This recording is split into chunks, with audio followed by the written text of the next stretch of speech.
Това е една от опасните риби в Черно море – скорпит. Само вижте цвета и формата на рибата. Перфектната комбинация за дегизиране в Черно море. С помощта само на тази ножица ще ви покажа как ще я транжираме.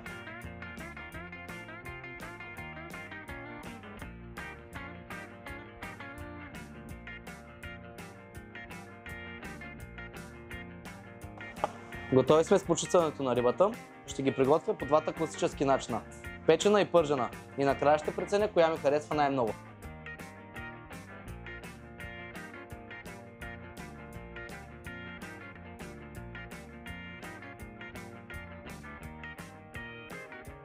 Ето ги рибките, сега следва да ги опитам. Самата риба има много плътно месо и твърди костици.